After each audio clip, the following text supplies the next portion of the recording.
Well, here's one of the most important stories. And India is watching towards Washington. India's top trade negotiator has extended the stay in Washington as talks enter the final phase to seal an interim deal.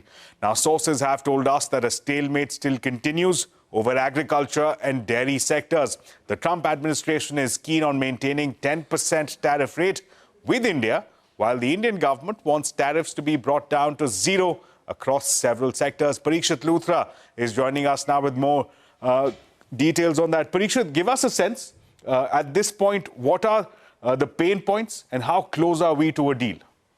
Well, the talks have reached a very critical point, and next 2 to 3 days will be important for the negotiations. The pain points are around agriculture and dairy mainly.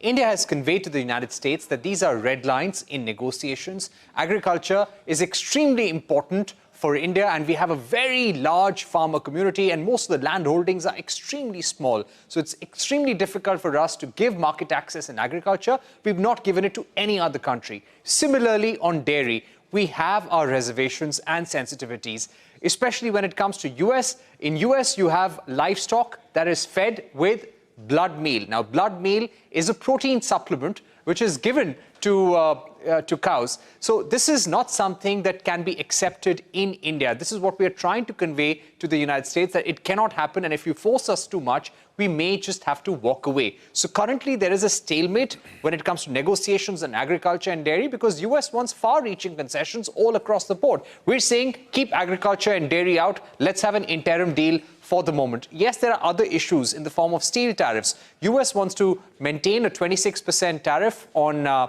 steel imports from India, and they're also putting tariffs on other countries as far as steel is concerned. So there is unlikely to be an exemption for India. But net-net, the problem seems to be on agriculture and dairy. For the moment, the Indian negotiating team, led by Rajesh Agarwal, is extending its stay in DC. They're talking to the US government to thrash out an agreement. And India is also pushing very hard to somehow gain a competitive edge for its labor-intensive manufacturing sectors, such as textiles for that matter. We want a competitive edge compared to Vietnam, Indonesia, Bangladesh in the US market. Having said that, let's see what happens over the next few days. We spoke to Mukesh Agri a short while back, and he told us that the industry body, USISPF, is very confident that there will be an interim deal in the next 2 to 3 days, minus agriculture and dairy. India, under the law, cannot allow GMO. So I think the government hands are tied. And we are trying to explain to the US government that let's not push hard on that area. Our feeling is that US will focus on getting first interim deal going and then focus on ag, dairy, and others in the latter part of the discussion itself. Our estimate shows slightly over 6,000 product lines, which both sides have agreed to move forward. Well, meanwhile, External Affairs Minister S. Jaishankar has said that the trend lines in India and the US relations have been positive. Speaking at an event, the minister said that both the nations are in the middle of intricate trade conversations.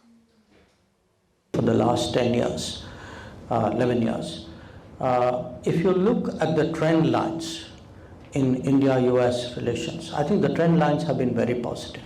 We are in the middle, hopefully more than the middle, of a very intricate trade negotiation.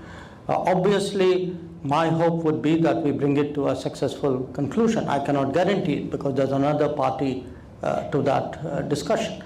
But no question, we do think today that trade, there will have to be give and take.